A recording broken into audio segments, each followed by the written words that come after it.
கர்த்தருடைய பரிசுத்த நாமத்திற்கு மகிமை உண்டாவதாக.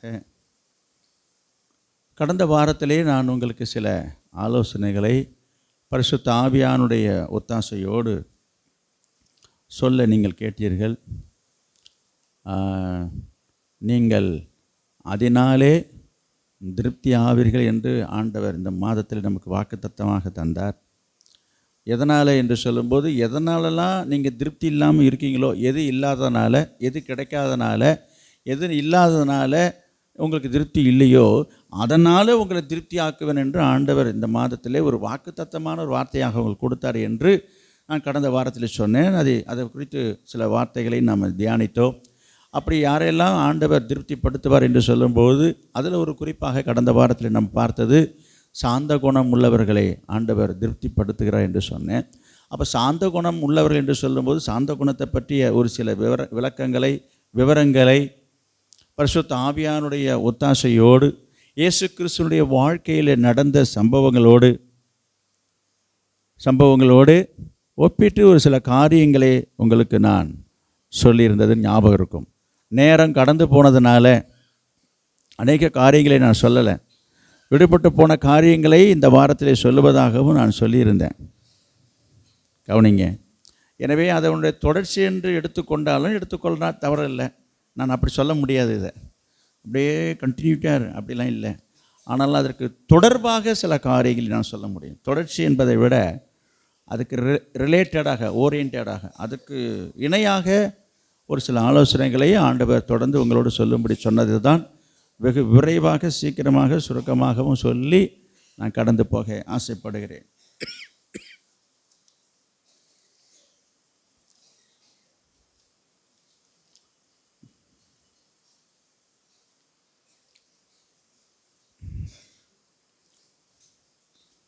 நம்முடைய ஆவிக்குரிய வாழ்க்கையிலே இன்றைக்கி சமையல்காரர் சமைக்கிறேன்றதை எல்லாருக்கும் தெரியப்படுத்துகிறார். நான் இங்கே தான் சமையல் ஆகிட்டுருக்கேன். இது வரைக்கும் நம்ம விசுவாசி தான் சமைச்சிட்டு இருந்தாங்க. இப்போ தான் நான் சொன்னேன் சமையல்காரர்னு. அதனால் இப்போ நம்ம எல்லோரையும் என்ன பண்ணிகிட்ருக்காரு அங்கே இருந்துக்கிட்டு, அவர் யாருன்றதை காமிச்சிட்ருக்கிறார். இப்போ அவர் அதை யாராவது போய் கொஞ்சம் சரிப்படுத்த சொல்ல, தம்பி அதை போய் கரெக்ட் பண்ணுப்பா, ஃபேன் காற்றுல ரொம்ப டிஸ்டர்பன்ஸாக இருக்குது.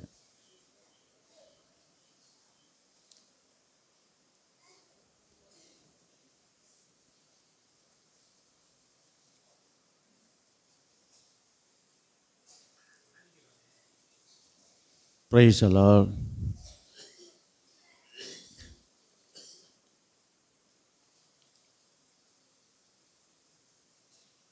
ஆண்டவர் நம்முடைய வாழ்க்கையில் செய்ய வேண்டும் என்று நினைக்கிற காரியங்களில் நாம் சில நேரங்களில் நம்முடைய தேவைகளை, நம்முடைய விருப்பங்களை, நம்முடைய எதிர்பார்ப்புகளை, நம்முடைய வேண்டுதல்களை நாம் பெற்றுக்கொள்ளாமல் போவதற்கு காரணம் முழுக்க ஆண்டவரை நாம் குறை சொல்ல முடியாது. அவரை நம்ம குறை சொல்லவும் முடியாது, குற்றப்படுத்தவும் முடியாது. அநேகர் என்ன நினைக்கிறார்கள் என்று சொன்னால், ஆண்டவர் ஏன் செய்யக்கூடாது, இதை ஏன் அவர் செய்யக்கூடாது, ஏன் இதை செய்திருக்கக்கூடாது, ஏன் இதை தந்திருக்கக்கூடாது, ஏன் இப்படி ஆண்டவர் நடத்தியிருக்கக்கூடாது, அவர் நினச்சா நடத்தலாம் தானே, செய்யலாம் தானே, கொடுக்கலாம் தானே. நான் சொல்கிறேன், இதெல்லாம் இப்படிப்பட்ட எண்ணங்கள் எல்லாரும் மனசுலையும் இருக்குதுங்க. ரட்சிக்கப்பட்டவங்க, விசுவாசிங்க, கிறிஸ்தவங்கன்னு நான் சொல்லலை. உலகத்தில் இருக்கிற மனுஷர்களுடைய எல்லாருடைய மனதிலையும் வாழ்க்கையிலே சில போராட்டங்களையும் பிரச்சனைகளையும் சந்திக்கும் பொழுது, சில கஷ்டங்களுக்குள்ளாக கடந்து போகும் பொழுது, ஒரு சில தேவைகளுக்குள்ளாக கடந்து போகும் பொழுது, ஒரு சில எதிர்பார்ப்புக்குள்ளாக காத்திருக்கும் பொழுது, மனதிலே எழும்புகிற இந்த கேள்விகளை குறித்து ஆவியானவர் இன்றைக்கு உங்களோடு இடைப்பட விரும்புகிறார். எனக்கு அன்பானவர்களே, எந்த ஒரு பிரச்சனையாக இருந்தாலும் சொல்கிறேன், பிரச்சனைகளுக்கு தீர்வு இல்லை என்று சொல்ல முடியாது. எந்த ஒரு பிரச்சனைக்கும் ஒரு தீர்வு உண்டு. எந்த பிரச்சனையாக இருந்தாலும் ஒரு பிரச்சனைக்கு தீர்வு உண்டு என்பதை முதலாவது நீங்கள் புரிந்து கொள்ள வேண்டும். அதே சமயம் இந்த பிரச்சனைக்கு தீர்வு கிடைக்கவில்லை என்பது தான் நிறைய பேருக்கு பிரச்சனையாகவே இருக்குது. அதுதாங்க பிரச்சனையாக. இப்போ தீர்வு இருக்குது, ரைட்டு, தீர்வு கிடைக்கலையே என்கிற ஒரு எதிர்பார்ப்பு, ஏக்கம், ஒரு ஆதங்கம் எல்லாருக்கும் இருக்கத்தான் செய்கிறது. என்னது? தீர்வு இருக்குது, ரைட்டு, தீர்வு கிடைக்கலையே. அதற்கு நான் சொல்கிறேன், எந்த ஒரு பிரச்சனைக்கும் தீர்வு பரிகாரம் ஒன்று இல்லாமல் இல்லை.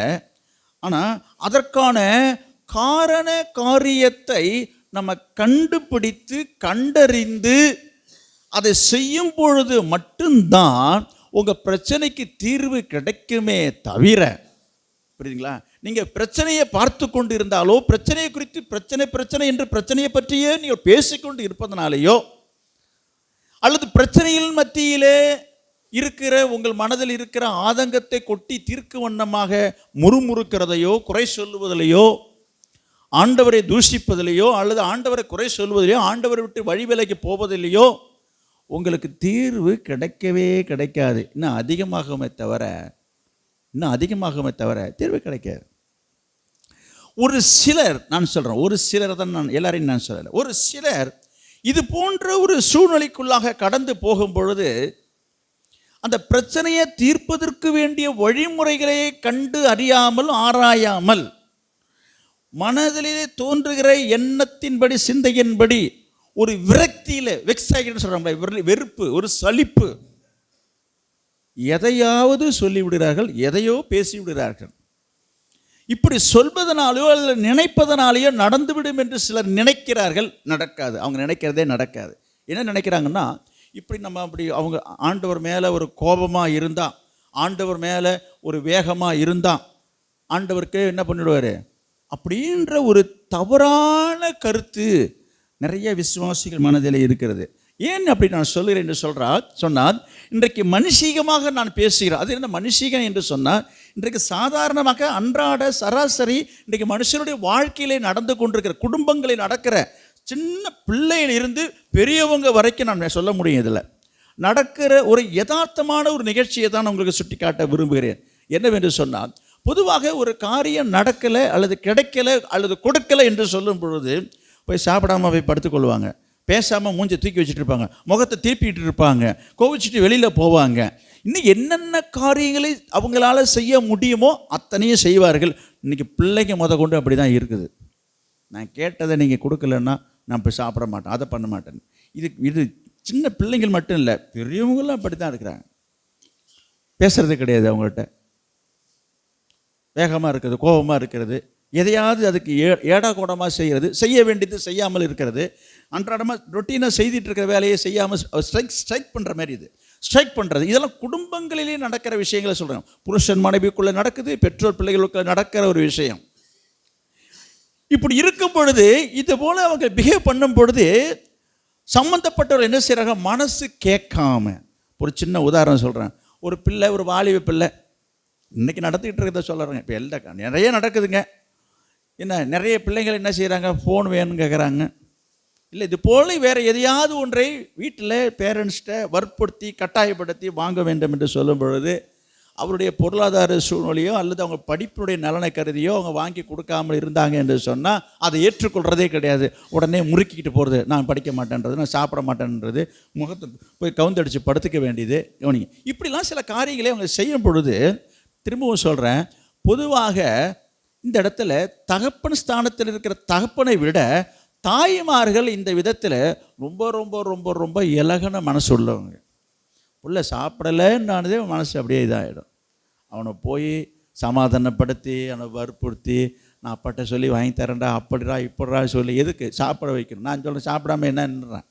இப்படி நீங்கள் சரி என்னை தவிர நினைக்காதீங்க. அப்படி யாரும் நினைக்கிறதும் இல்லை, அப்படி யாரும் இருக்குது. ஐயோ பிள்ளை சாப்பிடாமல் இருக்குது, கஷ்டமாக இருக்குது. அது அவங்கவுங்களுக்கு தான் அந்த உணர்வு புரியும். சொல்ல வருகிற காரியம் என்னன்றது புரியுங்க. இப்படி சமாதானப்படுத்துகிறதை நான் சொல்கிறது இயல்பாக பார்க்குறோம். இது கேஷுவலாக நடக்கிற விஷயங்க. அது இப்போ நான் சொல்கிறது ஒன்றும் பெரிய ஒரு காரியத்தை நான் சொல்ல வரல, சர்வசாதாரணமாக நடந்துகிட்டு இருக்கிற விஷயம் அது. இப்போ இந்த மைண்டில், இந்த மனசில் என்ன இருக்குது என்று சொன்னால், இவங்களுக்கு எந்த ஒரு காரியத்தையும் சாதிக்கணும்னா இதுதான் பெஸ்ட் வே அப்படின்ற ஒரு முடிவுக்கு வந்துடுறாங்க. பிள்ளைங்களும் சரி, பெரியவங்களும் சரி, கோபப்படுகிறதோ கோபமாக நடந்து கொள்றீட்டாக்க காரியத்தை சாதிச்சுக்கலான்னு. நான் சொல்கிறேன், இது உங்களுக்கும் உங்கள் குடும்பத்துக்கும் உலக வாழ்க்கைக்கும் குடும்ப வாழ்க்கைக்கும் உங்கள் குடும்பத்துக்குள்ளே வேணால் அது செல்லுபடி ஆகும். புரியுதா? இந்த செக்குலாம் அங்கே தான் செல்லும். இவங்க என்ன நினைக்கிறாங்க நான் சொல்கிறேன் பாருங்கள். இதே தாட், இதே சிந்தனையோட ஆண்டவர்கிட்டையும் சிலர் என்ன செய்கிறாங்க, முறுக்கிக்கிறது என்னது, நான் பைபிள் படிக்கிறது கிடையாது, ஜெபம் பண்ணுறது கிடையாது, ஆராதனைக்கு வர்றது கிடையாது, ஊழியம் செய்கிறது கிடையாது, இன்னும் என்னென்ன காரியங்கள் எல்லாம் பிரேக் பண்ண முடியுமோ அதுலேருந்து முறுக்கிட்டு உட்காந்துருக்குது. ஆமாம், என்ன செஞ்சாரன்னு என்ன நினைக்கிறாங்கன்னா, இந்த அம்மா அப்பா மாரி என்னது உழுந்து அடிச்சு ஐயோ புள்ள சாப்பிடலேன்னு சொல்லி நம்ம ரொம்ப இறங்கி கெஞ்சி செய்கிறாங்க பாரு, அந்த மாதிரி ஆண்டவர் என்ன செஞ்சுவார் அப்படின்னு அவங்க நினைக்கிறாங்க. ஏனென்றால் ஆண்டவர் எப்படிப்பட்டவர், அவர் இரக்கம் உள்ளவர், மனது உருக்கம் உள்ளவர். அப்படின்றதுனால இவங்களை விட ரொம்ப இரக்கம், நான் சொல்கிறேன் இரக்கம் உள்ளவர் தான், இல்லைன்னு சொல்கிறேன், அவர்களை விட மனது உருக்கம். ஆனால் இந்த மாதிரி காரியத்துக்கெல்லாம் ஆண்டவர் பணியவே மாட்டார். நீ இன்னும் 2 நாள் கடன் விட்டுட்டு போயிட்டே இருப்பார். அவர்கிட்டலாம் இந்த செக்கு செல்லாது.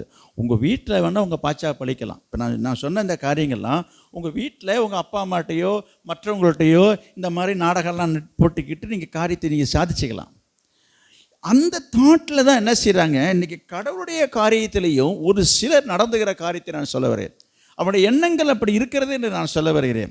எனவே நம்முடைய பிரச்சனைகளுக்கு தீர்வு காணுவதற்கு முயற்சி செய்ய வேணுமே தவிர, நம்ம உலக பிரகாரமாக இங்கே சால மறியல் பண்ணுற மாதிரியோ ஸ்ட்ரைக் பண்ணுறாங்க பாருங்கள். ஏதாவது ஒரு கோரிக்கைன்னா உடனே ஸ்ட்ரைக் பண்ணுறது எல்லாம் உடனே. இப்போல்லாம் ஈஸியான வழி என்னன்னாக்கா, போய் ரோட்டில் போய் உட்காந்துட்டா தான் பிரச்சனை தீர்ந்துடுதுங்க, நடந்துகிட்டு இருக்குதுங்க. ஆனால் ஆண்டவர்கிட்ட இதெல்லாம் நடக்காது. ஆண்டவருடைய சமூகத்தில் முதலாவது உங்களை தாழ்த்தி, புரியுதுங்களா, உங்களை தாழ்த்தி நீங்கள் ஒப்பு கொடுக்கும் பொழுது தான் அதுக்கு தீர்வு கிடைக்கும். ஒரு வீட்டில் நடந்த ஒரு சம்பவத்தை சொல்கிறேன். அவனுங்க ஒரு வீட்டில் நடந்த சம்பவம் அது. ஒரு ஊழியக்காரர் அவர் வீட்டுக்கு போயிருக்கார். ஒரு விசுவாசி வீட்டுக்கு போயிருக்கார். போனதுமே அந்த வீட்டுக்குள்ளே ஒரே நாத்தமாக நாறுதுங்க. என்ன நாறுதுன்னு அவங்க சொல்கிறாங்க. 2 நாளாகவே இந்த நாற்றம் இருந்துகிட்டு தான் இருக்குது, என்னென்னு தெரியலன்றாங்க அந்த வீட்டில் உள்ளவங்க. நாங்களும் எங்கெங்கேயோ தேடி பார்த்தோம். நீங்கள் என்ன செய்வீங்க? உங்கள் வீட்டில் ஒரு வாடகை அடிக்குதுன்னு வச்சுங்க, நீங்கள் வீட்டை பூட்டிட்டு எங்கேயோ ஒரு ஊருக்கு போயிருக்கீங்க, ஒரு நாள் 2 நாள் கழிச்சு வரீங்க, வீட்டை நல்லா பத்திரமா பூட்டி வச்சுட்டு தான் போகிறீங்க. திறந்த உடனே வீட்டில் ஒரே துர்நாட்டம் வீசுதுன்னா என்ன பண்ணுவோம்? முதல்ல என்ன செய்வோம்? கதவை திறந்து விடுவோம், ஜன்னலை திறந்து விடுவோம், காற்று உள்ளே வெளில போட்டு அந்த வாடகை போட்டுன்னு நினைப்போம். அப்புறம் என்ன செய்வோம்? சுற்றி அடித்து நம்ம வீட்டெல்லாம் சுற்றி அடித்து இன்னும் ஏதாச்சும் இருக்குதான்னு பார்ப்போம். எதுவுமே உங்கள் கண்ணுக்கு தென்படலை. அப்புறம் வேறு என்ன செய்ய முடியும்? அதோடு விட்டுருவோம். அந்தமாரி தான் அந்த வீட்லேயும் எல்லாம் பார்த்து சுற்றி பார்க்குறாங்க. என்னன்னு தெரியல, நாற்றம் மட்டும் இருந்துக்கிட்டே இருக்குது. இந்த ஊழியக்காரர் சொல்கிறாரு, எப்படிங்க இருக்கீங்க? அவர் ரொம்ப அதிகமாக நாற்றம் அடிக்குது அந்த வீட்டுக்காரங்க. ஏன்னா அது 2-3 நாளாகவே அந்த வாடையை பார்த்து அவங்களுக்கு பழகிடுச்சு.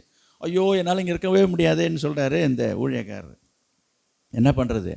இப்படி ஒரு வழியாக பார்த்து பேசி கவனிங்க, உட்கார அவங்க வீட்டில் உட்கார வைக்கிற இடம் அது என்னது, ஒரு சோபாவில் உட்கார வைக்கார். உட்கார்ந்தவொடனே இந்த பாஸ்டரும் அந்த பாஸ்டர் மனைவியும் சேர்ந்து தான் போயிருந்தாங்க. அந்த பாஸ்டர் அம்மா சொல்கிறாங்க, ஏங்க எனக்கு என்னமோ இந்த இடத்துலேருந்து தாங்க அதிகமாக வாடை வர மாதிரி தெரியுதுன்றாங்க. பாஸ்டர்கிட்ட சொன்னதும் அவங்க எல்லாம் சேர்ந்து என்ன பண்ணுறாங்க, சுற்றி பார்க்குறாங்க. ஆனால் அங்கேருந்து தான் வாடை வருது. பார்த்தா அந்த சோபாவை திருப்பி போட்டு எங்கே தான் இருக்குது என்ன தான் இருக்குதுன்னு பார்த்தாக்கா, அந்த சோபா மடிக்கிற இடத்துல எத்தனையோ நாளுக்கு முன்னால் எலி ஒன்று அதில் ஓடி இருக்குது.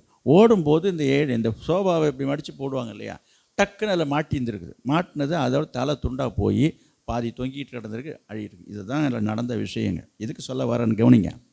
இதை அப்புறப்படுத்தினதுக்கு அப்புறமா தான் அந்த துர்நாற்றமே அந்த வீட்டை விட்டு போச்சுங்க. இது ஒரு சம்பவம். இப்போ இந்த சம்பவத்தை எதுக்கு நான் சொல்ல வந்தேன்னா, உங்கள் குடும்பத்திலையும் உங்கள் வாழ்க்கையிலையும் சொல்கிறேன், நிறைய பிரச்சனைகளும் போராட்டங்களும் குழப்பங்களும் வரும் பொழுது இந்த மாதிரி தான் நீங்கள் என்ன பண்ணுறீங்க, ஜன்னலை திறந்து வைக்கிறீங்க, கதவை திறந்து வைக்கிறீங்க, ஃபேனை போடுறீங்க, சுற்றும் முற்றும் பார்க்குறீங்க, ஒன்றும் இல்லைன்னு சொல்லிட்டு உட்காந்துக்கிறீங்க. ஆனால் நாற்றம் அடிச்சுக்கிட்டு தான் இருக்குது. அதாவது என்ன சொல்ல வருது, எந்தோ உங்களால் முடிந்ததை என்னென்னமோ செய்து பார்க்குறீங்க, முட்டி பார்க்குறீங்க, மோதி பார்க்குறீங்க, அங்கே போய் பார்க்குறீங்க, உன் பிரச்சனை தீரவே இல்லை. காரணம் என்ன? பிரச்சனைக்கு காரணமாக இருக்கிறதை கண்டுபிடித்ததுனால தான் அதுக்கு தீர்வு கிடைச்சது. அப்போ பிரச்சனைக்கு காரணம் என்ன? அந்த இறந்து போன எலியினுடைய துர்நாற்றத்தை நீக்கணும்னு நீங்கள் அப்புறப்படுத்தினா எப்படி நீக்க முடியும்?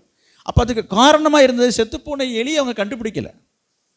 நான் உங்களுக்கு சொல்ல வர்றது என்னென்னா, உங்கள் வாழ்க்கையில் உங்களுடைய ஆத்மாவில் காணப்படுகிற அல்லது ஆண்டவர் ஆவியானவர் சொல்லுகிற சுட்டி காட்டுகிற காரியம் என்ன என்பதை நீங்கள் கண்டறிய வேண்டும். முதலாவது தேவ சமுத்திரம் உட்கார்ந்து உங்களை ஆராய்ந்து பார்க்க வேண்டும். உங்களுக்கு ஒரு உதாரணத்தை நான் சொல்ல முடியும், எடுத்து வாசிக்கிறதுக்கு நேரம் இல்லை. யோனா புத்தகத்தை பற்றி உங்களுக்கு தெரியும். யோனா என்று சொன்னாலே உங்களுக்கு தெரியும். யோனாவை பற்றி நம்ம படித்திருக்கிறோம். 4 அதிகாரம் தான் இருக்குது அதில். அந்த சம்பவம் என்ன நடந்தது? ஆண்டவர் அவரை நினைவே பட்டணத்துக்கு போகும்படி சொல்கிறாரு. சொன்ன இடத்துக்கு போகாமல் வேறு இடத்துக்கு போகிறாரு. அப்படி பயணமாகி போகும் பொழுது அங்கே என்ன நடந்தது என்றது உங்களுக்கு தெரியும். கடலில் பெரிய ஒரு கொந்தளிப்பு ஏற்பட்டு அலைகள் காற்று வயலாம் கப்பலே மூழ்கக்கூடிய அளவுக்கு ஒரு குழப்பம் ஏற்படுகிறதை பார்க்கிறோம். அப்போ அந்த கப்பலில் உள்ளவர்கள் எல்லாருமே கொந்தளிச்சு என்ன தவிச்சு வேதனைப்பட்டிருக்கும் பொழுது இதுக்கு என்ன தீர்வு என்று தெரியாத பட்சத்தில் தீர்வுக்கு காரணமாக இருந்த யோனாவுக்கு தெரிஞ்சது இது நம்மளால தான் வந்ததுன்னு சொல்லி. அப்போ அங்கே என்ன நடந்தது? யோனாவே அதை ஒத்துக்கிறாரு, இது என்னால் தான் வந்தது, ஒன்றும் இல்லை, என்னை தூக்கி நீங்கள் கடலில் போட்டுருங்க, பிரச்சனை தீர்ந்துருன்றார். நிஜமாகவே பாருங்கள், யோனாவை தூக்கி கடலில் போட்டதுக்கு அப்புறமா தான் அந்த கொந்தளிப்பை அடங்கினதாக நாம் வேதத்தில் வாசிக்கிறோம். உன் வாழ்க்கையில் உன் குடும்பத்தில் இது மாதிரி கொந்தளிப்பு இருக்கிறதா? உன் பிரச்சனைகள் தீராமல் இருக்கிறதா? அப்போ தீர்வுக்கான காரணம் என்ன என்பதை கண்டுபிடித்து எதை எடுக்க வேண்டுமோ, எதை தூக்கி போட வேண்டுமோ, எதற்காக நீங்கள் உங்களை ஒப்பு கொடுக்க வேண்டுமோ அந்த காரியத்தை நீங்கள் கண்டறிந்து செயல்பட்டால் ஒழிய உன் வாழ்க்கைக்கு உன் குடும்பத்தில் எந்த ஒரு பிரச்சனைக்கும் தீர்வை நீங்கள் காணவே முடியாது. நீ எதையாவது நீ செய்து இதையும் செய்து எப்படி ஆயிலும் சில காரியங்களை செய்து விடலாம் என்று நினைக்கிறார்கள். அது நடக்கவே நடக்காது. வேதத்தில் அதுக்கு நிறைய காரியங்களை நம்ம சொல்லிக்கிட்டே போகலாம், நிறைய காரியங்களை சொல்ல முடியும். நான் கடந்த வாரத்தில் சொல்ல நேரம் இல்லாமல் போன காரியத்தை இப்போ நான் சொல்ல வருவது என்னவென்று சொன்னால், இந்த ஏதேன் தோட்டத்தில் அந்த சம்பவத்தை நான் உங்களுக்கு சொல்கிறோம். நிறைய பேருக்கு ஒரு மனசில் ஒரு கேள்வி எழும்பும். என்ன கேள்வி என்று சொன்னால், ஆண்டவர் ஆதியிலே ஆதாமையும் ஏவாளையும் படைத்தார் என்று நமக்கு தெரியும். ஆதாம் இடத்திலிருந்து ஏவாளை உருவாக்கி 2 பேரையும் அவர் தோட்டத்தில் வைத்து அவர்களுக்கு செய்ய வேண்டிய சகல வசதிகளையும் செய்து கொடுத்து அங்கே ஒரு காரியத்தை சொல்கிறாரு. அந்த தோட்டத்திலே ஆண்டவர் என்ன சொல்கிறாரு? தோட்டத்தில் நடுவில் இருக்கிற விருட்சத்தின் கனியை தொடவும் கூடாது, புசிக்கவும் கூடாது என்று ஆண்டவர் சொல்லுகிறார். அப்படி சொல்லும் பொழுது அவங்க சொல்கிற கேட்டு அமைதியாக தான் இருந்தாங்க. ஆனால் நடந்த சம்பவம்லாம் உங்களுக்கு தெரியும். நான் இதெல்லாம் எடுத்து படித்து தான் உங்களுக்கு சொல்லணும் அவசியம் இல்லை. சர்ப்பம் வந்தது, ஏவாள்கிட்ட பேசுனது, நீங்கள் அந்த கனியை புசிக்கலான்னு சொல்லுது. அதை பேச்சை கேட்டு என்ன செய்துட்டா அந்த ஏவாள் அந்த பழத்தை பறித்தா, சாப்பிட்டா, ஆதாமுக்கு கொடுத்தா. அதனால் பாவம் பிரவேசித்தது, கீழ்ப்படியாதனால சாபம் வந்தது. இதெல்லாம் நம்ம காலங்காலமாக கேட்டுட்ருக்கிற கம்பியும். இப்போ என்ன கேட்க வர அப்படின்னா, ஆண்டவர் தானே இதை படைத்தார். ஆதாமும் ஏவாளையும் அவர் தான் படைத்தார். அந்த தோட்டத்தையும் அவர் தான் படைத்தார். தோட்டத்தில் இருக்கிற விருட்சங்களையும் அவர் தான் படைத்தார் இல்லையா? இப்போ என்ன கேள்வி நீங்கள் கேட்கல, ஒரு சிலருக்கு அந்த கேள்வி வரும். இந்த சாப்பிடக்கூடாதுன்னு சொன்னார் ஒரு விருட்சத்தை, அதை எதுக்குங்க அவர் அதை எதுக்கு அங்கே வைக்கணும்? அதாவது சாப்பிடக்கூடாதுன்றதை அங்கே வச்சிருக்கக்கூடாது தானே? ஒரு கேள்வி வரும். அதை வைக்காமல் இருந்தால் அவங்க சாப்பிடாமல் இருந்திருப்பாங்க தானே? இதே போய் அங்கே வச்சுவிட்டு நீங்கள் சாப்பிடாமல் தோடாமன்னு சொல்லிக்கிட்டு ஒன்று. அடுத்தது, சரி அப்படி தான் தெரியாதனமா ஏதோ ஆசைப்பட்டு அவங்க போய் கையை வச்சாங்க.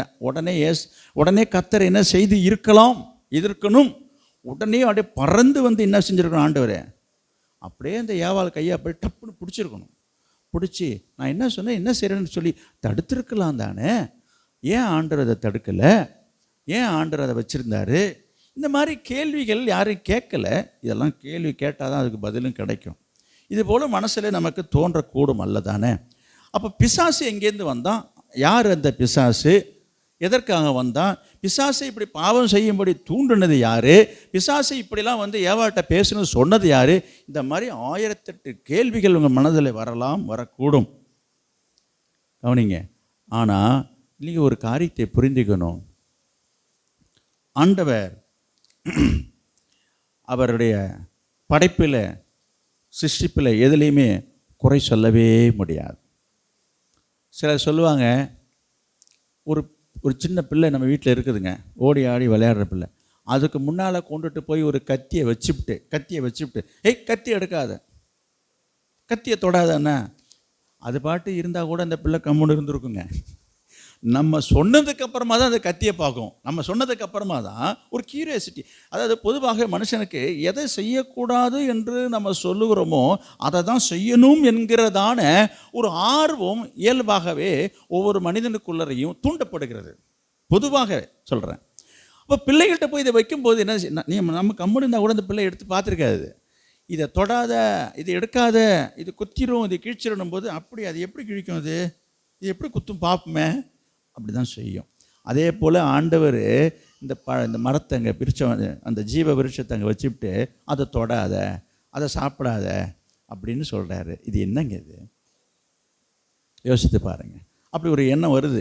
அப்படி நம்ம யோசிக்கக்கூடும். நம்ம ஆண்டவரை குறை சொல்ல மாட்டோம், குறை சொல்கிறதுக்கு மனசு நம்ம வராது, நமக்கு அப்படி தோணாது தான். அப்போ ஆண்டவர் ஏன் இதை இப்படி செய்தார்? ஆண்டவருக்கு தெரியாதா? அதுக்கு இது சாப்பிடக்கூடாது என்று சொல்லும்போது அதை வைக்காமே இருந்திருக்கலாமே. சிலர் நினைக்கிறார்கள், அப்படி அல்ல, இது சாப்பிட்றதுக்காக கிடையாது, இவங்க கீழ்ப்படிஞ்சிருக்கிறாங்களா, ஆண்டவர் வார்த்தையை கேட்டு கீழ்ப்படிஞ்சிருக்கிறாங்களா, அடங்கி இருக்கிறாங்களா, பயந்து இருக்கிறாங்களா, இதுக்கு கட்டுப்பட்டு இருக்கிறாங்களா என்பதை டெஸ்ட் பண்ணுவதற்காக, அதை சோதித்து பார்ப்பதற்காகத்தான் அங்கே வைக்கப்பட்டிருக்குது என்று சொல்லி ஒரு பரவலாக ஒரு பொதுவான கருத்து இருக்கிறது. நான் உங்களுக்கு சொல்கிறேன், அது மட்டும் கருத்து அல்ல, அது மட்டும் காரணம் அல்ல, அதுவும் ஒரு காரணமே தவிர அதற்கும் மேலாக ஒரு காரணம் இருக்கிறது. நிறைய பேர் சொல்கிறது, நம்ம கீழ்ப்படிதற்காகவும் ஆண்டவருக்கு பயப்படுறாங்களன்னு சொல்லி, அவர் பேச்சை கேட்குறாங்களே என்று சொல்லி ஆண்டவர் அதுக்காக தான் வச்சுருந்தாருன்னு இல்லை. அதுக்காக மட்டும் ஆண்டவர் வைக்கலை. அப்போ எதுக்காக? ஆண்டவர், கவனிங்க, ஆண்டவரினுடைய படைப்பில் எல்லாமே சரியாக இருக்கிறது. ஆண்டவர் பாருங்கள், ஆதாமும் ஏவாளையும் படைத்து அவர்கள் வசதியாக வாழ்வதற்காக ஒரு தோட்டத்தை வைத்து, தோட்டத்தில் அவர்களுக்கு தேவையான சகல வசதிகளை ஏற்படுத்தி வைத்திருந்ததாக நான் பார்க்குறோம். அவளுக்கு துணையாக இருக்கும்படியாக நல்ல பறவைகளும் மிருகங்களும் எல்லாம் நினச்சி பாருங்கள், எவ்வளோ அருமையாக ஆண்டவரை வச்சுருந்தாருங்க. அவர்களுடைய போஷிப்பதற்காக 4 நதிகள், செழிப்பாக இருப்பதற்காக நதிகளையும் மிருக ஜீவன்களையும் பறவைகளையும், இப்படி அநேக காரியங்களை வைத்து அழகாக வாழ்ந்து கொண்டிருந்த அவருடைய வாழ்க்கையில் என்னாச்சு? சாசு வந்துட்டான் இல்லையா? சத்ரு சர்ப்பம் அந்த வாழ்க்கையில் நுழைஞ்சதுனால தான் என்னது இந்த பிரச்சனை ஏற்பட்டதை நாம் பார்க்கிறோம். என்ன நடந்திருக்கணும்? இப்போ சர்ப்பமே வந்தாலும், சர்ப்பமே சொன்னாலும், ஆண்டவர் திடீரென்று அங்கே தோன்றி என்ன செய்திருக்கலாம்? தடுத்திருக்கலாம், கையை பிடிச்சி நிறுத்தியிருக்கலாம், ஒரு பயமுறுத்தி இருந்திருந்தா கூட ஒருவேளை பயந்து போய் இவங்க சாப்பிடாம பறிக்காமல் இருந்திருக்கலாம் தானே. அப்போ ஏன் ஆண்டவர் இதெல்லாம் கண்டும் காணாத போல அவர் மறைஞ்சிருந்தார்? ஆண்டவருக்கு எல்லாமே தெரியும், தெரிந்திருந்தும் ஏன் அதை அவர் செய்யவில்லை என்று சொன்னால், கவனிங்க, ஆண்டவர் மனிதனை படைக்கும் பொழுதே ஒரு ரோபாட் மிஷினை போல படைக்கவில்லை, அல்லது ஒரு பப்பட் ஷோவில் பயன்படுத்துகிற பொம்மையை போல ஆண்டவர் ஒரு மனிதனை படைக்கவில்லை. தான் சொல்லுகிறதெல்லாம் கேட்பதற்கும் தான் சொல்லுகிறபடியெல்லாம் ஆற்றுவிப்பதற்காக அல்ல. ஒரு மனிதன் என்பவன் என்று சொல்லும் பொழுது அவன் சுயாதீனமாக, சொந்தமாக, சுயமாக சிந்திக்கவும் செயல்படுவதற்கு வேண்டிய உரிமையை ஆண்டவர் மனிதனை படைக்கும் போதே அவர் தந்திருந்தார். அப்படித்தான் மனிதனை படைத்திருக்கிறார், இப்பொழுதும் அப்படித்தான் வைத்திருக்கிறார் ஆண்டவர். நாம் தான் ஏதோ நினச்சிட்டு இருக்கிறோம். இல்லை இல்லை இல்லை, ஆண்டவர் நம்ம சுதந்திரமாக செயல்படுவதற்காகவே நமக்கு சில அனுமதிகளை கொடுத்திருக்கிறார். ஃப்ரீ வில் என்று சொல்லலாம். அதாவது எதையும் நீங்கள் உங்கள் விருப்பப்படி நீங்கள் எதாக இருந்தாலும் நீங்கள் செய்யலாம். அப்படி செய்வதற்காக தான் உங்களை ஆண்டவர் அந்த மைண்ட் செட்டப்பில் ஆண்டவர் நம்மை படைத்திருக்கிறார். அப்படி இருக்கும் பொழுது என்ன செய்தார்கள் இவர்கள்? என்ன செய்திருக்கணும் இவர்கள்? சர்ப்பம் வந்து நுழைஞ்சாலும் கூட என்ன செய்திருக்கணும்? என்னென்ன காரியம் நடந்தது பாருங்கள். என்ன காரியம் நடந்தது? சர்ப்பம் வந்து என்ன சொல்லிச்சு? வந்த உடனே பழத்தை பிடிச்சி சாப்பிட்டாங்களே, சர்ப்பம் என்ன பேசிச்சு பாருங்க. ஆதியாகமம் 3ஆம் அதிகாரம் 1 வசனம். தேவனாகிய கர்த்தர் உண்டாக்கின சகல காட்டு ஜீவன்களை பார்க்கிலும் சர்ப்பமானது தந்திரமுள்ளதாய் இருந்தது. அது ஸ்திரீயை நோக்கி, நீங்கள் தோட்டத்தில் உள்ள சகல விருட்சங்களின் கனியையும் புசிக்க வேண்டாம் என்று தேவன் சொன்னது உண்டோ என்றது. இங்கே பாருங்க, இது எல்லாவற்றையும் எப்படி பேசும்போதே தந்திரமாக பேசுது பாருங்க. அப்படி ஆண்டவர் சொன்னார், எல்லாவற்றையும் புசிக்கலாம், இதை மட்டும் புசிக்க வேணாம்னு தான் சொன்னார். அது கேட்குற கேள்வியை பாருங்கள் எப்படி கேட்குது. சகல விருட்சங்களையும் கனியும் புசிக்க வேணான்னு சொன்னாங்களா? எங்கே அப்படி சொன்னார்? ஆனால் இதுக்கெல்லாம் தெரிஞ்சுக்கிட்டது தந்திரமாக கேட்குது. அதுக்கு இந்த சர்ப்பத்தை பார்த்து ஏவாள் என்ன சொல்கிறா? அதுக்கு பதில் சொல்கிறேன். முதல்ல அவர்கிட்ட பேசியிருக்கவே கூடாது. நீ யாருன்னு தெரியலையே, நீ யார் புதுசாக வந்திருக்கிறன்ற கேள்வி கேட்டுருந்தா அந்த பிரச்சனை வந்திருக்காது. முதல்ல இந்த சர்ப்பத்தை உள்ளே அனுமதிச்சதே தப்பு. இந்த தோட்டம் கர்த்தருடைய தோட்டம், ஏதேன் தோட்டம், கர்த்தர் உலாவர். கர்த்தரை தவிர யாரோ ஒரு புதுமுகம் அறிமுகம் இல்லாத ஒருத்தர் வராங்களேன்னு சொல்லி யோசிக்காமல் உள்ளே விட்டது தப்பு. விட்டவங்கள்ட்ட உன்னை பேச்சு என்ன வேண்டி கிடக்குது? அங்கே பேச்சு வர, அவள் பேச்சு கொடுக்கறதுக்கு பதில் பேசுகிறா. என்ன பதில் பேசுகிறா? எல்லாவற்றையும் நாங்கள் புசிக்கலாம், ஆனாலும் தோட்டத்தின் நடுவில் இருக்கிற விருட்சத்தின் கனியை குறித்து நீங்கள் சாகாதபடிக்கு அதை புசிக்கவும் தொடவும் வேண்டாம் என்று சொன்னார் என்று சொல்கிறா. புசிக்கக்கூடாதுன்னு சொல்லலை, எல்லாத்தையும் புசிக்கலாம், இதை மட்டும் சொன்னார்னு இது சொல்லு. அதுக்கு அந்த சர்ப்பம் என்ன சொல்லுது? அப்பொழுது சர்ப்பம் 4வது வருஷம் பாருங்கள், நீங்கள் சாகவே சாவதில்லை, நீங்கள் சாகவே சாவது இல்லை, நீங்கள் இதை புசிக்கும் நாளிலே, நீங்கள் இதை புசிக்கும் நாளிலே உங்கள் கண்கள் திறக்கப்படும் என்றும், திறக்கப்படும் என்றும், நீங்கள் நன்மை தீமை அறிந்து, நீங்கள் நன்மை தீமை அறிந்து தேவர்களைப் போல் இருப்பீர்கள் என்றும் தேவன் அறிவார் என்றது. அவ்வளவும் டுபாக்கரை, அவ்வளவும் பொய் சொல்லு, எவ்வளவும் பொய்ங்க. எவ்வளோ தந்திரமாக என்ன பேசுது, என்ன சொல்லுது? அப்படிலாம் கிடையாது. ஏவாள் உண்மையை சொன்னாலும் கூட பிசாசு என்ன பேசுகிறான்? அப்படி கிடையாது. எதுக்கு தெரியுமா அந்த பழத்தை சாப்பிட வேணான்னு சொன்னார்? நீங்கள் இதை சாப்பிட்டீங்கன்னா நீங்கள் என்ன செய்ய மாட்டீங்க? சாகவே சாக மாட்டீங்க, உனக்கு சாவே வராது. எப்படி ட்விஸ்ட் பண்ணி விட்டான் பாருங்க. ஆண்டவர் சொல்கிறாரு, இதை சாப்பிட்டீங்கன்னா செத்துருவேன்றாரு. ஆனால் இவன் சொல்கிறான், நீ சாப்பிட்டே சாக மாட்டேன், அதனால தான் உன்னை சாப்பிட வேணான்னு சொல்லிட்டு ஒரு பொய்யா சொல்லிட்டான். அது மட்டுமல்ல, அப்புறம் என்ன சொல்கிறவன்? இதை சாப்பிடும்போது உங்கள் கண்கள் திறக்கப்படும், நீங்கள் என்ன செய்வீங்க? நன்மை தீமை அறிந்து, ஆமாம், அவரை போல் ஆகிடுவீங்க. அவரை போல் ஆகக்கூடாதுன்றதுக்காக தான் இப்படியெல்லாம் உங்கள்கிட்ட சொல்லி வைக்கிறான்னு சொல்லி ஒரு பொய்யான ஒரு காரியத்தை சொல்கிறான். அப்போ என்ன பண்ணினவன்? இதை பற்றி அவள் யோசிக்கலை, ஆலோசனை கேட்கல. சரி, எதுக்கும் நம்ம ஆண்டவர் வருவார்ல, அவர்கிட்ட ஒரு வார்த்தை கேட்கலன்னு கேட்கல, ஒரு புருஷன்ட்ட ஒரு யோசனை கேட்கல. சொன்ன உடனே ஏற்கனவே அவளுக்கு ஒரு விருப்பமும் ஆசையும் இருந்ததுனால போய் உடனே பறிச்சுட்டா, சாப்பிட்டா. சாப்பிட்டதோடு இல்லைங்க, கொண்டு வந்து ஏவாள் இது ஆதாமட்டிங் கொடுக்குறான். இவனாவது ஏது எப்படி யார் சொன்னால் இப்படி செஞ்சால் செய்யலாமா போகலாமா, நீ உன்னோட இருந்துட்டு போட்டுன்னு அவன் தடுக்கவே இல்லை. அவன் ஆண்டவரை பிரியப்படுத்துவதை பார்க்கலாம், தன் மனைவியை பிரியப்படுத்துவதிலே அவன் கவனமாக இருந்தான். ஆண்டவருக்கு ஏன் இந்த சம்பவத்தில் ஒரு வருத்தம் ஒரு கோபம் வந்தது என்று சொன்னால், கவனிங்க, இப்போ என்ன நடந்திருக்குது? இப்போ என்ன இவங்க என்ன நினச்சிருப்பாங்க நீங்கள் நினைக்கிறீங்க? இப்போ 2 பேரும் பழத்தை சாப்பிட்டாங்க, செத்தாங்களா சாவலியா? சாகலுங்க. அப்போ ஆண்டவர் சொல்கிறாரு, இதை புசிக்கும் நாளிலே நீ சாவன்றாரு. பிசாசு சொல்கிறான், நீ சாக மாட்டேன்றான். அதே போல் சாப்பிட்டாங்க, அதே போல் சாவலை. இப்போ என்ன ஆயிடுச்சுன்னா, அடுத்தது இந்த ஏவாளுக்கு, ஆஹா, நம்மகிட்ட ஆண்டவர் பொய் சொல்லியிருந்திருக்காரு, அப்போ ஆண்டவர் சொன்னதெல்லாம் பொய், அப்போ பிசாசு சொல்கிறது தான் உண்மைன்ற அப்படி ஒரு முடிவுக்கு வந்துட்டான் 2 பேருமே. இது எவ்வளோ பெரிய ஒரு வருத்தமான விஷயம் பாருங்கள். அப்படி நினைக்கிறது போல தான் சூழ்நிலை அமையுது, அப்படி தான் அமைஞ்சு போச்சு. அது இல்லையே, ஆமாம், சாப்பிட்ட உடனே சாவுன்னு அவர் சொன்னார், சாப்பிட்டு 1.5 மணி நேரம் ஆகுது, நமக்கு இன்னும் சாவே வரலையே. அப்போ இவங்க சொல்கிறது தான் கரெக்டு ஆச்சுங்களா? அப்போ இவங்க சொல்கிறத தான் கேட்கணுன்ற மனநிலைமைக்கு இவங்க வந்ததுனால என்ன செய்தது? ஆண்டவர் என்ன செய்யலை? நான் சொன்ன முன்னாடியே ஆண்டவர் அவர்களை தடுக்கலை, அதட்டலை, அவர் மௌனமாகவே இருந்து இந்த சம்பவங்கள் முடிந்த பிற்பாடு வந்து அங்கே பாருங்கள், 7வது வசனத்தை பாருங்கள். அப்பொழுது அவர்கள் இருவருடைய கண்களும் திறக்கப்பட்டது. அவர்கள் தாங்கள் நிர்வாணிகள் என்று அறிந்து அத்தியிலைகளை தைத்து தங்களுக்கு அரைக்கச்சைகளை உண்டு பண்ணினார்கள். பாருங்க, இது வரைக்கும் தாங்கள் நிர்வாணமாக இருக்கிறது கூட அவங்களுக்கு தெரியலன்னு சொன்னால் தேவனுடைய மகிமையை அவங்களுக்கு மூடி இருந்ததுங்க. அந்த ஒரு ஃபீலிங் இல்லை, அந்த ஒரு உணர்வு கிடையாது. நம்ம இப்படி நேக்கடாக இருக்குன்றது ஃபீலிங்கே இல்லாத அளவுக்கு அவங்களுடைய மனசு கண்கள் இருந்ததாம்.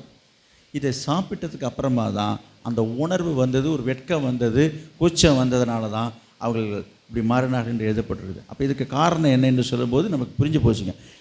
இப்படிப்பட்ட சூழ்நிலையில் கர்த்தர் அந்த தோட்டத்துக்கு வருகிறார். கர்த்தர் தோட்டத்துக்கு வந்து என்ன செய்கிறாரு? பகலில் குளிர்ச்சியான வேளையிலே தோட்டத்தில் உலாவுகிற தேவனாகிய கர்த்தருடைய சத்தத்தை அவர்கள் கேட்டார்கள். அப்பொழுது ஆதாமும் அவன் மனைவியும் தேவனாகிய கர்த்தருடைய சந்நிதிக்கு விலகி தோட்டத்தின் விருட்சங்களுக்குள்ளே ஒளித்து கொண்டார்கள். அப்பொழுது தேவனாகிய கர்த்தர் ஆதாமை கூப்பிட்டு, நீ எங்கே இருக்கிறாய் என்றார்.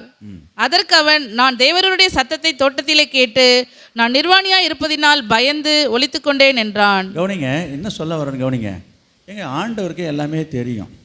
இப்போ அவள் பழத்தை பறித்தது தெரியும், சாப்பிட்டது தெரியும், இவங்களுக்கு இந்த மாதிரி இவங்களுக்குள்ள மனசில் மாற்றம் ஏற்பட்டது அதுவும் தெரியும். இப்போ போய் அவங்க எங்கே ஒளிஞ்சிருக்கிறாங்க அதுவும் தெரியும். தெரியுமா தெரியாதா? இப்போ தெரியாத மாதிரி அங்கேருந்து வந்து நின்றுக்கிட்டு ஆதாமை எங்கே இருக்கிறான்னு கேட்குறாரு. இது என்ன இது? யோசித்து பாருங்கள்.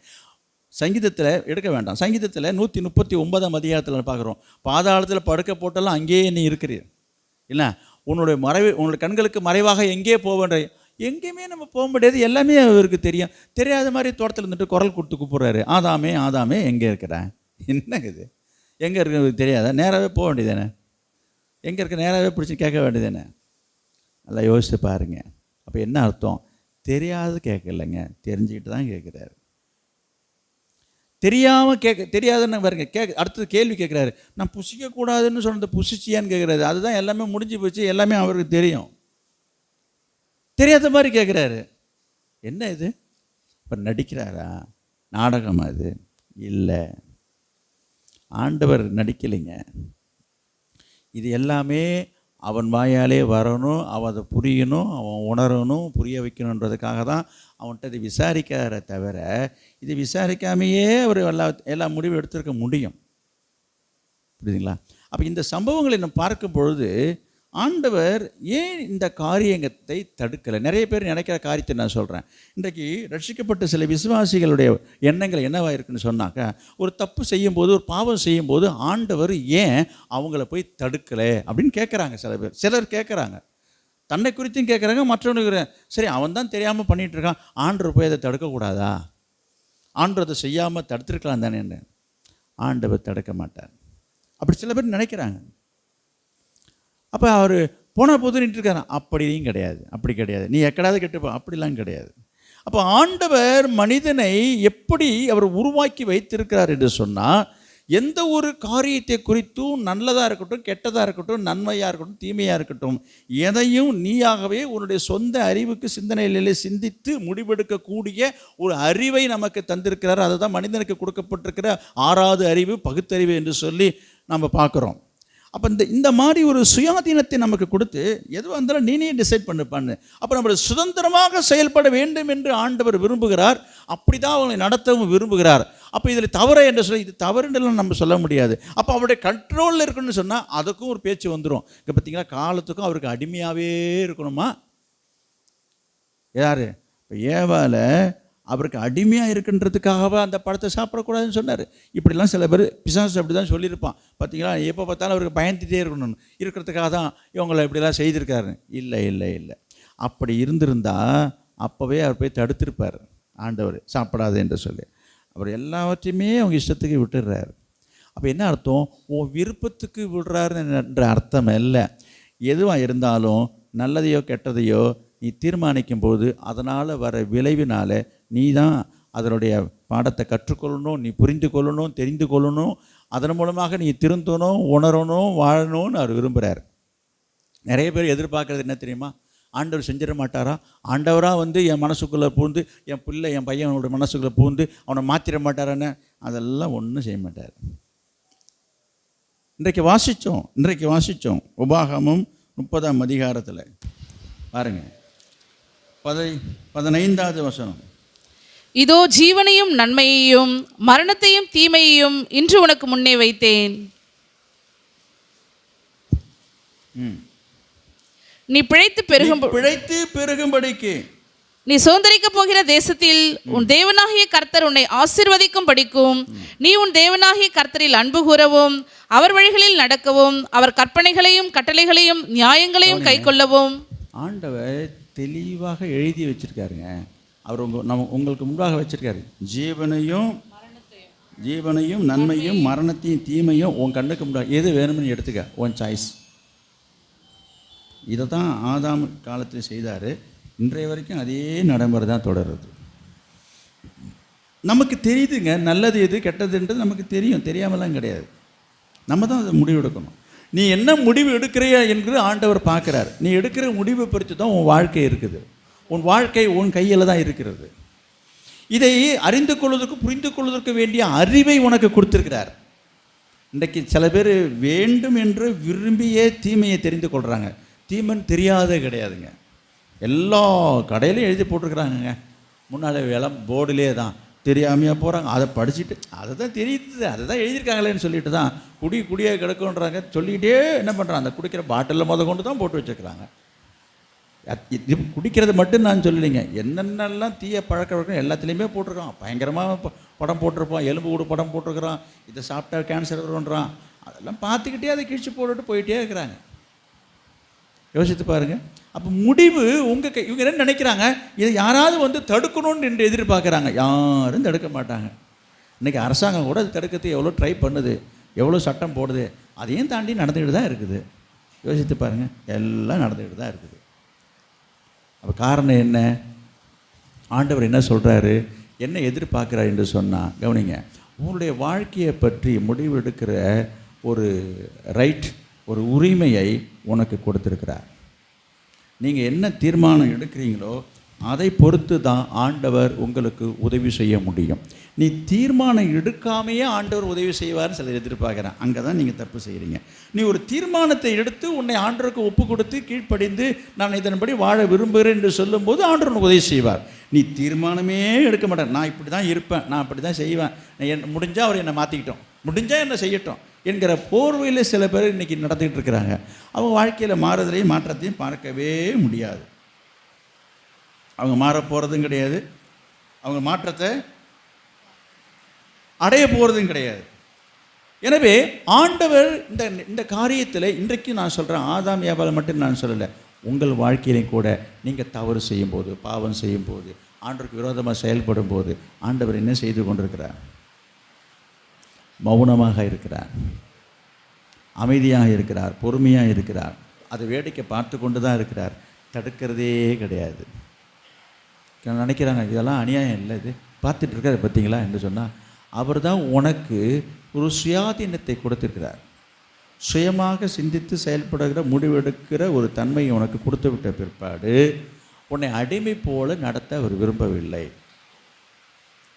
இங்கே வாசித்தோம், இப்போ படித்தோம் பாருங்கள், என்னது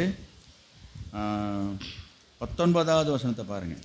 நான் ஜீவனையும் மரணத்தையும் ஆசீர்வாதத்தையும் சாபத்தையும் உனக்கு முன் வைத்தேன் என்று உங்கள் மேல் வானத்தையும் பூமியையும் இன்று சாட்சி வைக்கிறேன்.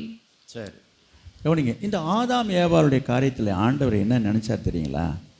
இந்த பழத்தை வச்சுக்கிட்டு, இந்த மரத்தில் இருக்க பழத்தை சாப்பிடாம சொல்லிவிட்டு அவர் என்ன நினச்சாருன்னா, இவங்க என்ன செய்கிறாங்க, என்ன செய்ய போகிறாங்க எல்லாம் ஆண்டவருக்கு தெரியும், சர்ப்பம் வர எல்லாம் தெரியும். ஆனால் ஒரே ஒரு காரியம் தெரியாதுன்னு என்று சொல்ல முடியல.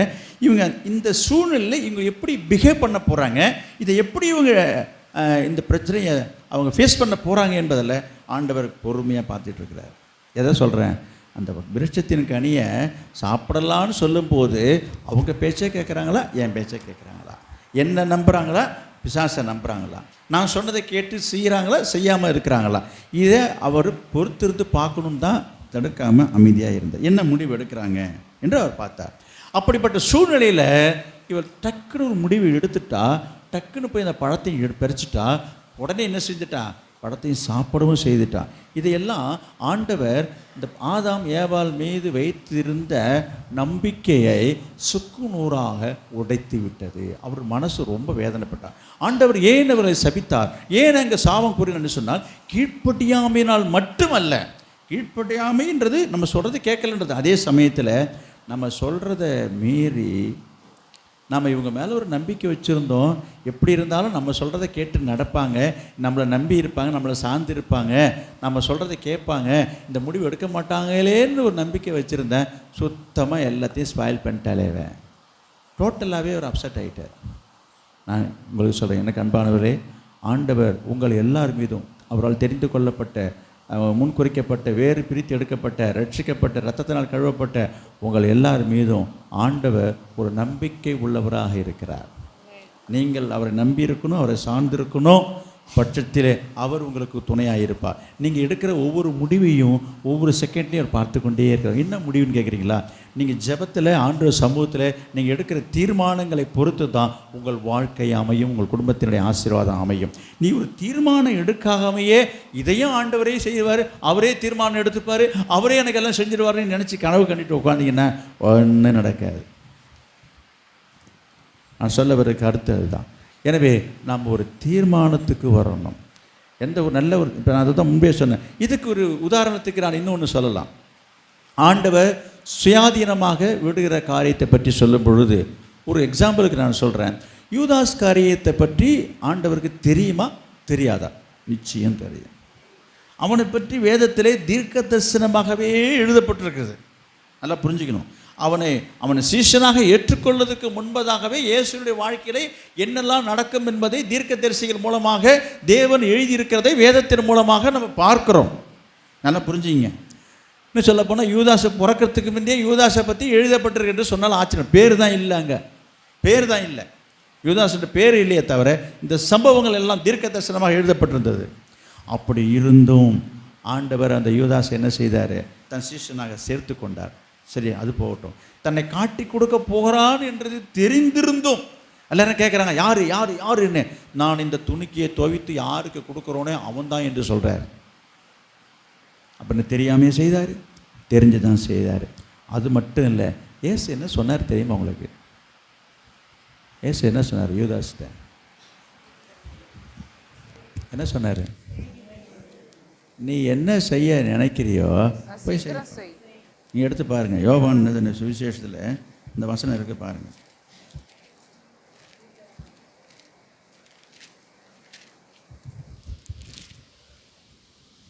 யோவான் 13ஆம் அதிகாரம் 27ஆவது வசனம். யோவான் 13:20. அந்த துணிக்கையை அவன் வாங்கின பின்பு சாத்தான் அவனுக்குள் புகுந்தான். அப்பொழுது இயேசு அவனை நோக்கி, நீ செய்கிறதை சீக்கிரமாய் செய் என்றார். நீ என்ன செய்யணும்னு நினைக்கிறியோ நீ செய்ப்பா, அதை தடுக்கலேன்னு நான் சொல்ல வரேன். அதுக்காக சொல்ல வரேன். எங்கள் இயேசுநாதர் நினச்சிருந்தா அவனை கையை பிடிச்சி, ஏன்டா இப்படிலாம் பண்ணுறேன், நான் உனக்கு என்னடா பண்ணேன், எனக்கு காட்டி கொடுக்க போறியாம்ல, நீனு 30 காசை வேறு அட்வான்ஸ்லாம் வேறு வாங்கிட்டியாம்ல, அக்ரிமெண்ட்லாம் போட்டியாம்ல, என்னது இப்படிலாம் பேசி நான் உனக்கு என்னப்பா பண்ணேன், இங்கே வா, நான் இன்னொரு மேலே இன்னும் 10 காசு சேர்த்து தரேன். அவங்க 30 காசு தானே கொடுத்தாங்க, நான் சும்மா நானே பேசுகிறேன் கற்பனையாக. 30 காசுக்கு அப்படி பண்ணிகிட்டு இருக்கிறேன், இந்தாப்பா நான் இன்னொரு 20 காசு சேர்த்து தரேன், ஒரு 50 காசாக வச்சுக்க, என்னை காட்டி கொடுக்காத. சும்மா ஒரு இமேஜின் பண்ணி பாருங்கள். ஏன் என்ன பண்ணுறாரு? விட்டுறாரு. என்ன செய்யணுமோ செய், தடுக்கலையே. நான் ஏன் இதை சொல்ல வரேன்? அவர் காரியத்திலேயே அவருக்கு நடக்க இருக்கிற காரியத்தையே அவர் தடுக்கலை. உங்கள் காரியத்தில் அவர் உங்களை தடுத்துருவார். நீங்கள் பார்க்குறீங்களா? தடுக்க மாட்டார். என்ன வேணாலும் நீ செய்கிறியா செஞ்சுக்க, போறியா போய்க்க, இருக்கிறியா இருந்துக்க, தடுக்க மாட்டார். எல்லாவற்றையும் ஆண்டவர் பார்த்து கொண்டிருக்கிறார். புரியுதா உங்களுக்கு? அப்போ இதில் ஒரு காரியம் இருக்குங்க. இவன் என்ன நினச்சிருப்பான், பரவாயில்லையே ஆண்டவரே என்ன பண்ணிட்டார், எனக்கு பச்சை கொடி காட்டிட்டார், இப்படி நினைக்கலாம். யூதாஸை போல் இன்றைக்கி சில யூதாஸை நினைக்கிறாங்க. இப்போ நான் ஜெபம் பண்ணினேன், கர்த்தர் எனக்கு காமிச்சார், பொண்ணார், யாரும் என்ன தடுக்கலை, போல வரல, நான் நல்லா தானே இருக்கிறேன், அப்படி சிலர் நினைக்கிறாங்க. அப்படி கிடையாது. நீங்கள் நினைக்கிற மாதிரி உனக்கு ஒன்றும் க்ரீன் சிக்னல் கொடுத்து உன்னை ஆசீர்வதித்தில்லை. நான் என்ன கேட்குறேன், இப்போ யூதாஸை ஆசீர்வாதம் பண்ணி அனுப்புனார், நீ போய் செஞ்சுட்டு வாடான்னு. நீ ஒரு முடிவு எடுத்துவிட்ட, போ, ஏதாவது செஞ்சுட்டு போ. ஒரு இடத்துல சொல்கிறாரு, இதே யூதாஸை பற்றி சொல்கிறாரு, நீ பிறவாமல் இருந்தால், இப்போ இதை விட இந்த வார்த்தை வேணும், இதை விட நீ பிறக்காமே இருந்திருக்கலாம்ப்பா, இந்த மாதிரி காரியம் செய்கிறியன்னு சொல்லிட்டேன், இது ஒன்றே போதுமே. சிலர் நினைக்கிறார்கள் தாங்கள் செய்கிற அக்கிரமங்கள் பாவங்களை மீறுதல்களை தேவன் தண்டிக்கவில்லை, கண்டிக்கவில்லை என்று சொல்லும்பொழுது தேவன் தன்னை அனுமதித்து விட்டதாகவும் தன்னை அங்கீகரித்து விட்டதாகவும், புரியுதா, தேவன் தம் பக்கம் துணையாக இருப்பதாகவும் தவறாக என்றீங்க. தவறு தவறு தவறு. யூதாசு கூட இருந்தது போலவே ஆண்டவர் இன்றைக்கு நிறைய பேரோடு இருக்கிறார், அவ்வளோதான் சொல்ல முடியும். நிறைய பேர் கூட இருக்கிறான்னு சொல்ல முடியாது. அவர்கள் செயல்களை தடுக்காமல் தடை செய்யாமல் பார்த்து கொண்டு இருக்கிறார் என்று நான் சொல்கிறேன். இதற்கு அனுமதி என்று சொல்ல முடியாது. இன்றைக்கு பிரிந்து போகிறவர்களும் விலைக்கு போகிறவர்களும் ஆண்டவருக்கு விரோதமாக செய்கிறவர்கள் எல்லாம் என்ன செய்கிறாங்க, கர்த்தர் எங்கள் கூட தான் இருக்கிறார் என்று சொல்லிக்கிறாங்க. ஏன் சொல்கிறாங்க தெரியுமா? கர்த்தர் அவங்களுக்கு என்ன செய்கிறதில்ல, எதுவுமே செய்யலை. என்ன நடந்து போச்சு? இப்போ ஒன்றுமே செய்யலை. யூதாசு என்ன நடந்தது? ஒன்றுமே நடக்கலை. ஆனால் முடிவு என்னன்றதை பார்த்துங்க. முடிவு என்ன ஆச்சு? அவன் ஆண்டு கொண்டு சாப்பிட்றான். அது வரைக்கும் நடந்த காரியத்தில் எதுவுமே ஆண்டவர் குறுக்கிடவே இல்லை. அது மட்டுமல்ல, இவனை இப்படி ஆண்டு கொண்டு சாப்பிட்றதுக்கும் யார் காரணம்? இயேசுவா காரணம்? கிடையவே கிடையாது. இயேசு அப்படி செய்ய சொன்னாரா? கிடையவே கிடையாது. அப்போ அவனே தான் அந்த முடிவை தேடிக்கொண்டான். அதில் தான் நீங்கள் யோசிக்கணும். இந்த காட்டி கொடுக்கணுன்ற முடிவை எடுத்ததும் அவன்தான், சாகணும்னு முடிவெடுத்ததும் அவன் தான். ரெண்டுமே அவன் செஞ்சுருக்கிறான்னு பாருங்கள். அதே போல தான் உங்கள் வாழ்க்கையிலே நடக்கும்னு நான் சொல்கிறேன். நீங்கள் எடுக்கிற முடிவுகளை ஆண்டவர் கண்டுகொள்ள இல்லை சொல்லும்போது ஒரு சில காரியங்கள் உங்களுக்கு சாதகமாக தோன்றலாம். கர்த்தர் எதையுமே தடுக்காமல், உங்களை கேள்வி கேட்காமல், விசாரிக்காமல், ஒரு இடைஞ்சலும் வராமல் இருக்கும்போது நம்ம நினச்சிட்டு இருக்கோம், பரவாயில்ல ஆண்டவர் ஒன்றுமே செய்யலைன்னு. இது எங்கே போய் முடியும் என்று சொன்னால், ஏன்னா நீதிமொழிகள் ஒரு வசனம் எனக்கு ஞாபகத்து, நெடுக போய் தண்டிக்கப்படுகிறான்னு ஒரு வசனம். நெடுக போய் விவேகி ஆபத்தை கண்டு மறைந்து கொள்கிறான், பேதையோ நெடுக போய் தண்டிக்கப்படுகிறான். அப்போ ஒரு புத்திசாலி முதல்ல விவரம் தெரிஞ்சு தன்னை காப்பாற்றிக்கிறவன் புத்திசாலி. என்ன நடந்துடும், ஏது நடந்துடும், வந்தால் வரட்டுமே, எது வேணாலும் வரட்டுமே, வந்தால் பார்த்துக்கலாம். இந்த மாதிரி அசட்டு துணிச்சல இன்றைக்கி நிறைய பேர் போயிட்டுருக்குறாங்க. ரட்சிக்கப்பட்டவங்க நல்லா தானே இருக்கிறேன், 4 வாரமாக சபைக்கு போகல, நான் நல்லா தான் இருக்கிறேன், ஒன்றும் இல்லையா, என்னமோ சபைக்கு போகிறோன்னா அப்படிங்கன்றீங்க. அதே மாதிரி என் கையை காலை எல்லாம் நல்லா தான் இருக்குது. நான் சொல்கிறேன் நல்லாவே நல்லா தான் இருப்பீங்க. நான் ஜபம் பண்ணணுன்றாங்க. நான் 1 மாதமாக ஜபமே பண்ண கிடையாது, எனக்கு என்ன இப்போ கேடு, நல்லா தான் இருக்கிறேன். இப்படிலாம் நினைக்கிறாங்கன்னு சொல்கிறேன். பைபிள் படின்றாங்க. நான் 6 மாதமாக ஆச்சு பைபிள் எடுத்து திறந்து பார்த்தேன். இப்போ என்ன எனக்கு குறைஞ்சி போச்சு, இப்போ எனக்கு வருமானம் குறைஞ்சி போச்சு. அங்கே பாரு பாக்கெட்டில் பணத்தை பாரு, சம்பளத்தை பாரு, வருமானத்தை பாரு. ஓஹோ, இவங்க என்ன நினைக்கிறாங்க, இவங்க நினைக்கிறதெல்லாம் நடந்துட்டு தாக்க இவங்க சாதகம் நினச்சிட்டு இருக்கிறாங்க. ஐயோ, அது கிடையாது.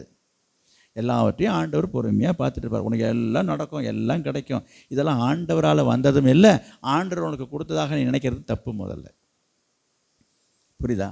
இது ஆண்டவரால் வராது, இது கர்த்தர் மூலமாக வர விஷயம் இல்லை. இது அதே சமயம் உனக்கு வர்றதையோ கிடைக்கிறதையோ கர்த்தர் தடுக்க மாட்டார்.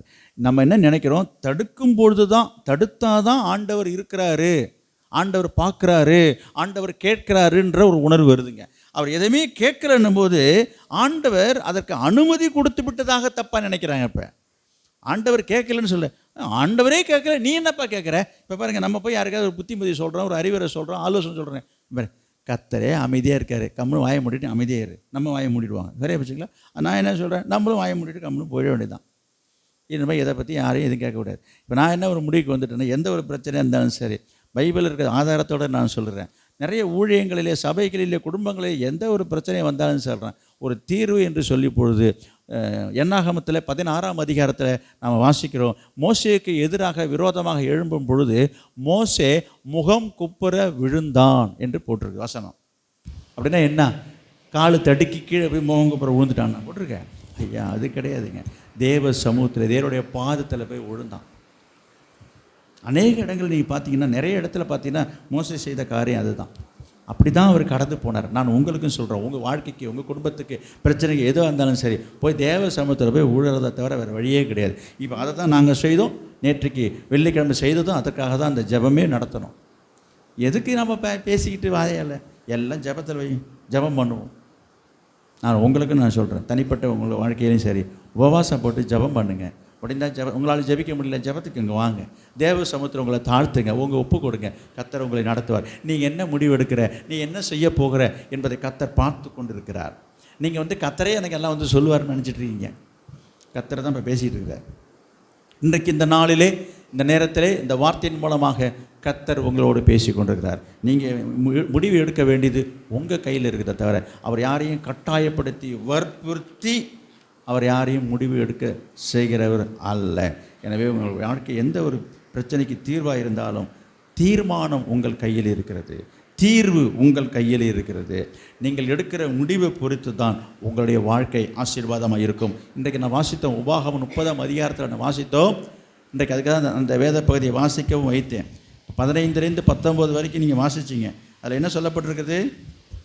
இதோ ஜீவனையும் நன்மையையும் மரணத்தையும் தீமையும் இன்று உனக்கு முன்னே வைத்தேன். ஆமாங்க, உங்கள் வாழ்க்கையில் சொல்கிறார் ஆண்டவர், ஜீவனையும் மரணத்தையும் ஆசீர்வாதத்தையும் சாபத்தையும் உங்கள் கண்ணுக்கு முன்பாக நான் வச்சுட்டேன்ப்பா, உனக்கு எது வேணுமோ எடுத்துக்கன்ற.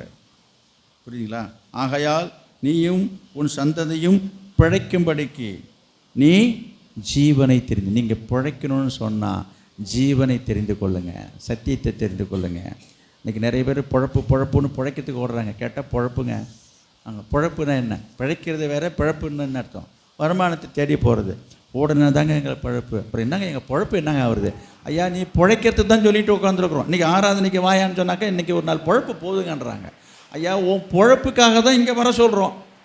நீங்கள் நிறைய பேர் நான் பிழைக்கிறேன்ட்டு போயிடுறாங்க. நீங்கள் பிழைக்கவே முடியாது. நான் வசனத்தை வச்சு தான் பேசிக்கிட்டு இருக்கிறேன். நீ பிழைக்கும்படிக்கு உனக்கு என்னத்தை வச்சுருக்கிறேன்? ஜீவனையும் நன்மையையும் மரணத்தையும் சாபத்தையும் வச்சுருக்கிறேன். உனக்கு என்ன வேணும்னு கேட்குறாரு. இன்றைக்கு நீங்கள் எதை எடுத்துக்கொள்ள போகிறீங்களோ அதை பொறுத்து தான் உங்கள் வாழ்க்கை அமையும். ஒரு நல்ல தீர்மானம் எடுங்கள். கர்த்தர் உங்களுடைய வாழ்க்கையில் பிரச்சனைகளுக்கு உங்களுடைய தேவைகளுக்கு பிரச்சனைகளுக்கு ஒரு நல்ல தீர்வை கர்த்தர் கொடுப்பார். நாம் ஒரு நிமிஷம் ஜெபம் பண்ணுவோம். அன்பின் பிதாவே, நாங்கள் உம்மை ஸ்தோத்திரிக்கிறோம். இந்த நாளிலும் கர்த்தாவே, அவளுக்கு முன்பாக ஜீவனையும் நன்மையையும் தீமையும் சாபத்தையும் வைத்திருப்பேன். ஜீவனை தெரிந்து கொள்ள என்று நீ சொன்னீரப்பா.